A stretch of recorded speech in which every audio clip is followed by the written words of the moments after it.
دلته ناستې د دې قرآن عظیم الشان په برکت او د دې خلکو د دین سره مینې په خاطر خدایه ټولو ته مغفرت نصیب کامل ووایي. حدیث شریف کې راځي هغه کس چې هغه باندې رمضان المبارک تیر شي او دته مغفرت ونه کولی شي نو الہ العالمین له طرفه په ده باندې هلاکت وي. دلیل دا دی چې چونکې رمضان المبارک هغه میاشت ده چې تر ډېره پورې یو سړی ډېر بدبخته نه وي الہ العالمین ورته مغفرت نصیب کوي. دوستانو چونکې د مجلس اخرنۍ شیبې دي تاسې به هم ستړي یاستئ. زه فقط یو دوه خبرې کول غواړم خو د خبرو نه مخکې اولا هغه چا چې دلته قرآن عظیم الشان ختم کړی زه ولاکه خبر وم چې مفتي صاحب ماشاءالله دومره تکړه دی چې خپل یې ختم کړی. ما داسې فکر کوم ما د حاجي صاحب محترم ته وویلې ما له کوم قاري صاحبانو ختم کړی اکثر هم چې دغه په دې 15 شپو کې ختم کوي نو 2 او 3 اشر کوي راته ویل مفتي صاحب کړی دی. ډېر زیات خوشحاله شوم. الہ العالمین داسې یو ستر شخصیت درکړی مفتی دی عالم دی قاری دی عالم دی مجاهد دی بس دا د خدای تعالی ورکړی. نو اول دته تبریکي او بیا د الفنان نه رانیولې تر ورناسه چې په هر حصه کې چا شراکت کړی وي خدای تعالی دې ټولو ته اجرونه ورکړي. دوستانو ستاسې دپاره د نن شپې دا راجمع کېدلو دا یو افتخار بس دی چې الہ العالمین ستاسې نننۍ شپه په هغه خلقو کې ولیکي چې د خدای تعالی د دین د مینې په خاطر باندې دوی راغلي وو. دا چې ډېر ځوانان د لهو لعب دپاره شپې سبا کوي او تاسې د دین دپاره راغلي یاستئ. حدیث شریف کې راځي ملایکې ګرځي په ځمکه کې چې کله وګورئ د دین په خاطر یو مجلس جوړوي هلته د الہ العالمین نه ډار خلک کوي هلته د خدای تعالی دین بیانېږي ملایکې لاړ شي اسمان ته الهه په ځمکه کې څه خلک وو الهه ته یادولې الہ العالمین ورته وفرمایي ای زما ملایکو آیا زه یې لیدلی یم چې زه یادولم زه یې لیدلی یم چې ما نه ډارېدل الهه ته یې نه وي لیدلی. الهه جنت نه پناه غوښتله الهه د جنت البته د جنت مطالبه کوله او دوزخ نه پناه غوښتله. الہ العالمین ورته وفرمایي آیا دوی جنت لیدلی دی آیا دوی دوزخ لیدلی دی؟ ای ملایکو تاسې ګواه اوسېږئ دا چې زه یې نه یم لیدلی ما نه دومره ډېر ډارېږي دا که ما ویني نو بیا به کوم حال وي تاسې ګواه اوسېږئ دې ټولو خلکو ته ما مغفرت کړی. سبحان الله وایي ملایکې به ورته وایي الهه دلته څه خلکو د مجلس د ګډون په خاطر نه و راغلي چا سره یې کار و په لاره تېرېدل خلک یې ولیدل رالل مجلس ته الهه ستا د رضا دپاره نه و راغلي. الہ العالمین به ورته وفرمایي د دې نورو په خاطر باندې هغه خلک چې د خدای تعالی د رضا او د دې ذکر د مجلس او د دینی مجلس ته په خاطر باندې نه یم راغلي د دې نورو په خاطر ورته ما مغفرت نصیب کړی. مسلمانانو څومره خوند به کوي چې دا شپه زموږ او ستاسو سبب د مغفرت شي. دوستانو مجلس د قرآن عظیم الشان په خاطر جوړ دی او قرآن عظیم الشان که چا ورته دوستي وکړله چا ورسره ملګرتیا وکړله قرآن عظیم الشان ډېر غیرتي کتاب دی ډېر وفادار ملګری دی. حدیث شریف کې راځي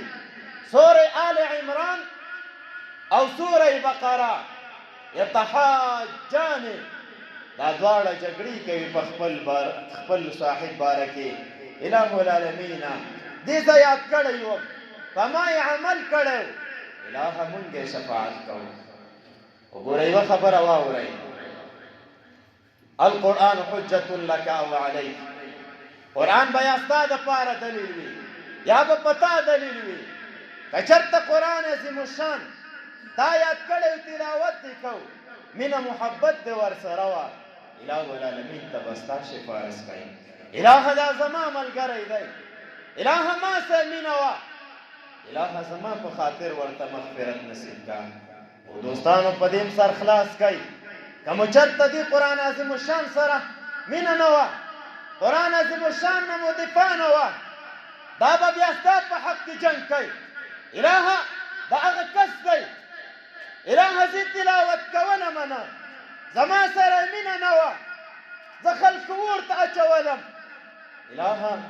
زما په باره کې ته کوم تندی مې دی تېر کړی بیا به په تا باندې دلیل الہ دا کس جهنم ته واچوه وقال الرسول يا ربي إن قوم اتخذوا هذا القرآن مهجورا نبی علیہ السلام الہ ته فرمای الہ بېشکه قوم زما قرآن کریم لری نیولی او مهجورا متروک قرآن کریم یې متروک کړی و د قرآن عظیم الشان سره مینه نه وه د قرآن عظیم الشان سره ملګرتیا نه وه د قرآن عظیم الشان سره الفت نه و او ګورئ دوستانو که مو مینه ورسره وکړله د هغې سختیو نه چې خدای تعالی یو ظالم ته ورکوي د هغې نه موږ او تاسو رابچ کوي د قرآن عظیم الشان د څه دپاره راغلی زما د بیان عنوان هم دا دی قرآن عظیم الشان د څه دپاره راغلی لنډ په ساده او په پښتو کې درته تعبیر وکړم د دې دپاره راغلی چې ما او تا څنګه د جهنم نه بچ کړي او جنت ته بوځي تاسې په شوق ما ته جواب راکړئ آیا تاسې ټول جنت غواړئ که نه غواړئ که څوک اواز نه کوي نو دی به یې نه غواړي څه پته لګي په دې اواز سره خدای تعالی جنت نصیب کړي انشاءالله العزیز ټول جنت غواړئ الہ العالمین دې ټولو مسلمانانو ته جنت نصیب کا وګوره جنت لنډ نه میلاویږي د جنت تاسې غواړئ قرآن عظیم الشان راغلی دې دپاره چې ما او تا جنت ته بوځي د دوزخ نه مو را بچ کړي چې هغه ورځ په هغه ورځ به قرآن کریم شفاعت کوي چې ډېره سخته ورځ به وي یوم یفر المرء من اخیه وامه وابیه وصاحبته وبنیه د قیامت به هغه ورځ وي ورور به د ورور نه منډې وای پلار به د زوی نه منډې وای ښځه به خاوند نه منډې وای خاوند به د ښځې نه منډه وای د قیامت دومره سختۍ ده که چېرته هغه ښځه بېدبي د معافي چې په نس باندې ماشوم دی د قیامت یره چې ویني نو دا به هغه حمل ضایع یوم کان مقداره 50,000 سنه د قیامت یوه ورځ 50,000 کاله ده هر سړی به د خپل سختي موافق ډوب وي هر سړی به خپلو خولو کې ډوب وي په چا کې به دومره جرأت نه وي چې الہ العالمین ته فریاد وکړي الہ حساب شروع کا خلق به وایي الہ جهنم مو قبول دی خدا د قیامت سختي موږ نه لرې کړه خلق به لاړ شي آدم علیه السلام ته ای آدم علیک السلام انت ابونا ته زموږ پلار یې موږ ټول ستا بچیان یو په ټولې دنیا کې چې اول دا واره انسانیت پیدا شوی آدم علیه السلام دی رب کریم د خټې نه پیدا کو د خټې نه پیدا کړی زما او ستا ماده د خټې نه ده ځکه نن ما او تا کې قسمه قسمه خلک دي بعضې خلک راکې د ترش طبیعت خاوند خلک دي بعضې خلک تک تور دي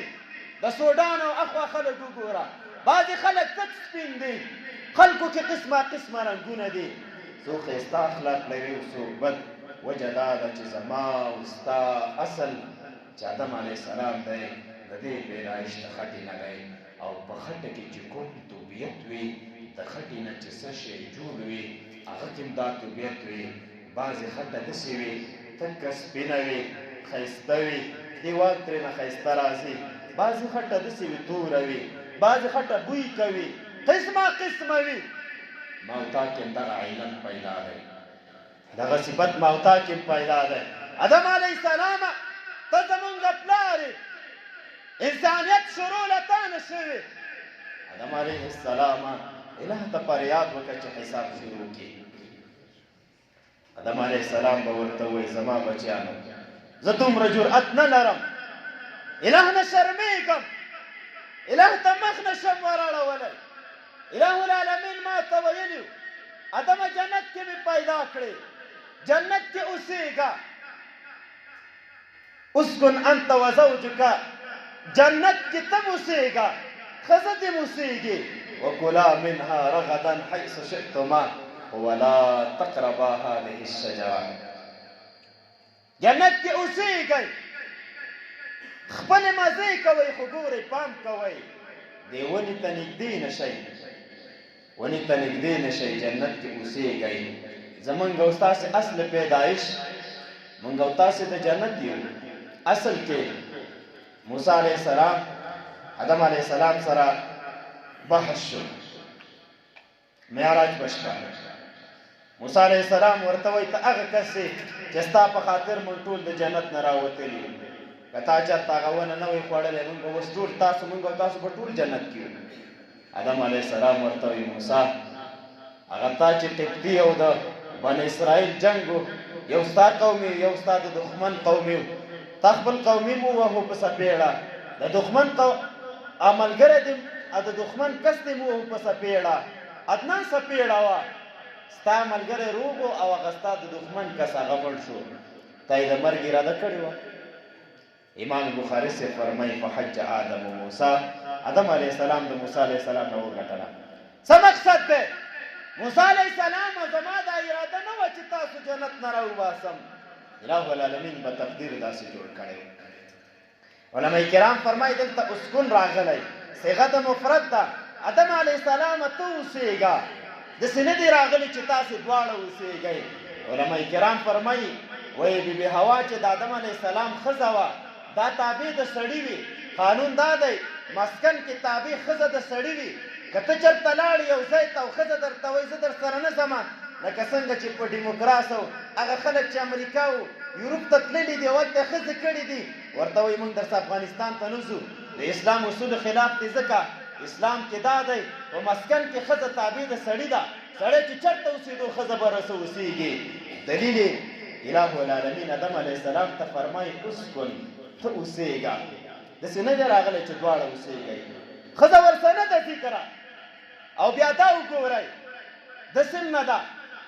هلته بیا راځي فکولا تسمیه راغلی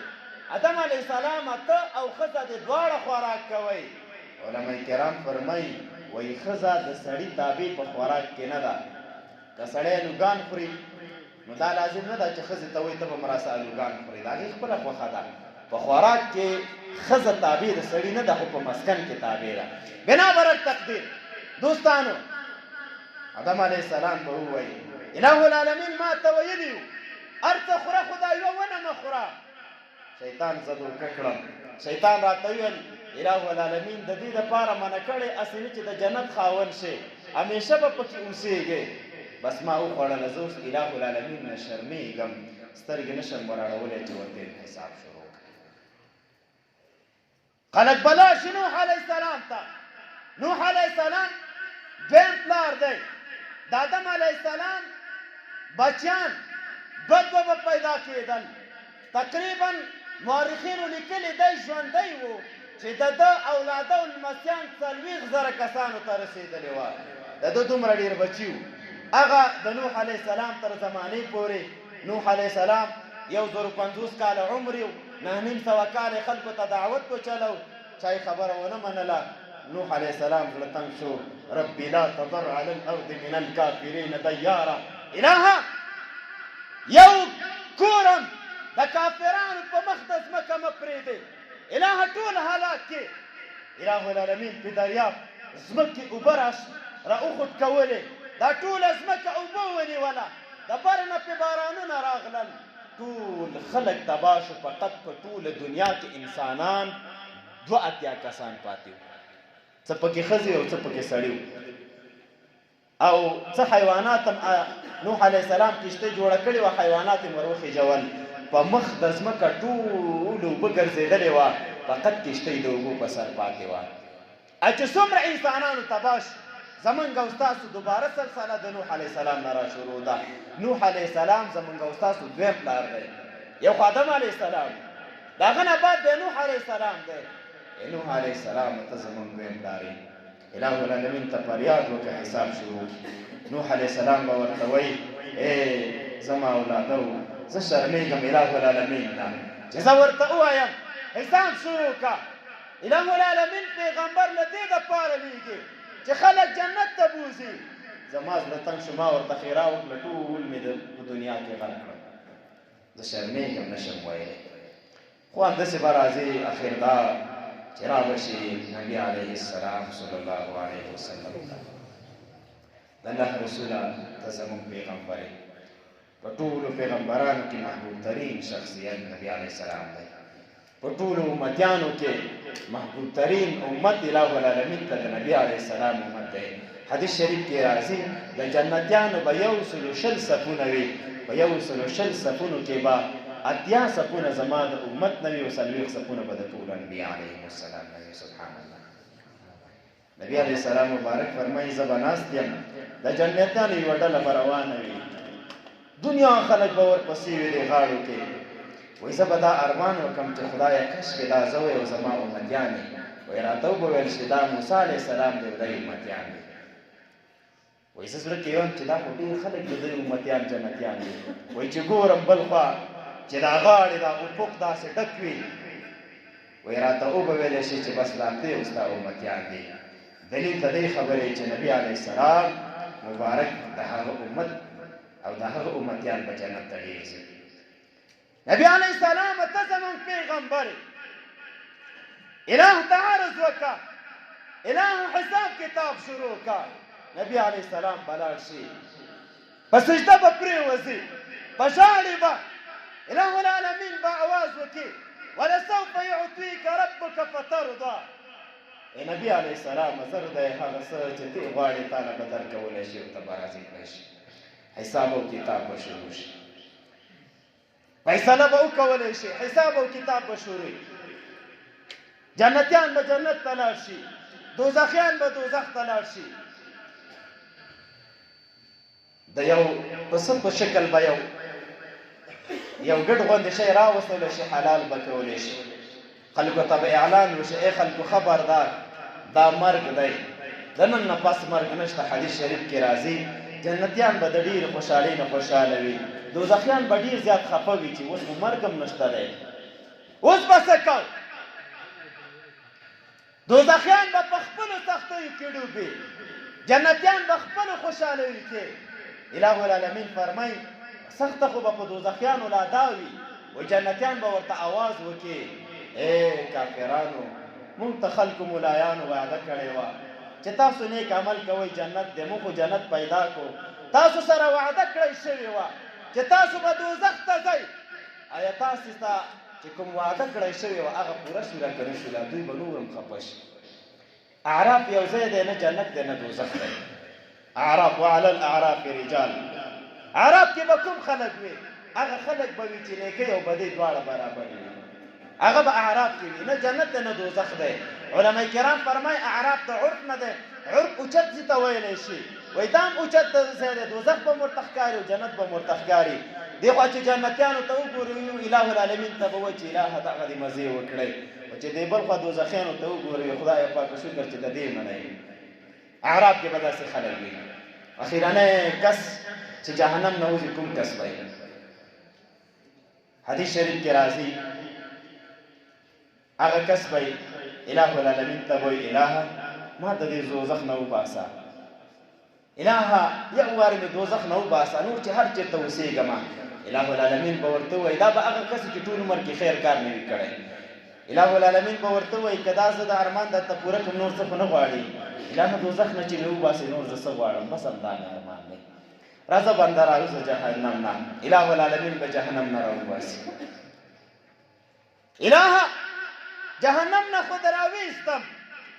الهه خلکو د جنت ستاینې کولې،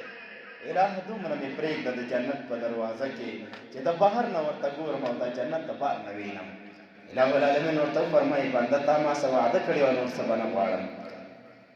حقدار ارمان دې پوره کړ، نور څه خو به نه غواړې الهه، نور څه نه غواړم، فقط د جنت په دروازه کې مې پرېږده. اله العالمین به ورته وایي ځه لاړ شه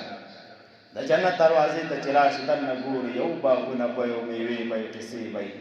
اله العالمین ته به بیا سترګې پورته کړي، الهه جنت ته مې وردن نه کړه. ای بنده تا وعده کړې وه نور څه به نه غواړم، الهه نور څه نه غواړم، فقط جنت ته مې وردن نه کړه. اله العالمین به ورته زه جنت ته وردن نشه. امام بخاری رحمت الله علیه باب راخستی دی، وایي نبي علیه السلام دلته وخاندل. صحابه ورته ویل ای د الله رسوله ولې ده وخاندل؟ وایي نبي علیه السلام ورته وفرمایل ما دلته ځکه وخاندل چې اله العالمین بلا کیف و کما یلیق بشانه هم دلته وخاندل. او ویې ویل چې ګوره زما بنده ته د کوم ځای نه کوم ځای دی ځان راورسوه. اله العالمین به ورته ووایي زما بنده دا چې څومره رحم دی زما د باندې، په سوچن د زما رحم د باندې نورم زیات د څه چې غواړي تا ته به میلاوېږي. سبحان الله، اله العالمین دومره رحیم ذات دی. جنت کې هغه خوشحالتیانې، هغه میوې، هغه خورې چې د هغوی اوبچکې په مرو کې به ښکاري، هغه بیبیانې د هر جنتي دپاره اویا بیبیانې دي. د دې دنیا بیبي به سرداره وي. ما یو ځای کې ویلي بیا یو کس ما ته وایي زما مقتدي و، وایي تو نه مې قربان کې مولانا صاحب، وایي مونږ په دې دنیا ترېنه تنګ راغلي دا چې هلته مشره شي خو بیا به شیطانانې کوو. نو ما ورته وویلې چې دا به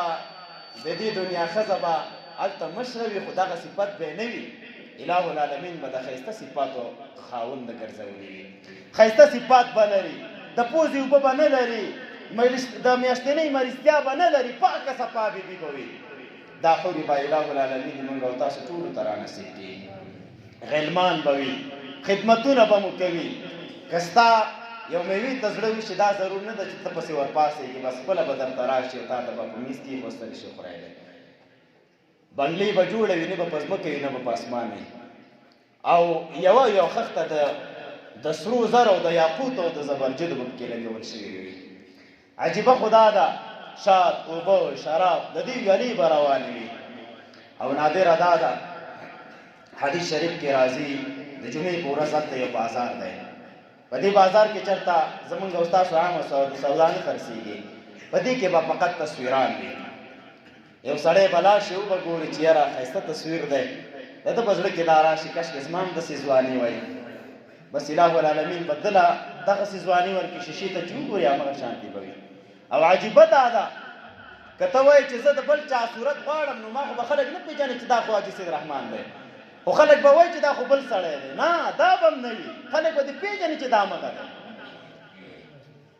کورنۍ ته چې راشې په کور کې به بیبیانې ښایسته شوي وي، یو مینه محبت الفت به وي. اله العالمین به خطاب وکړي ای زما بندګانو نور څه غواړئ؟ بندګان به ورته وایي الهه تا خو زموږ مخونه سپین کړي،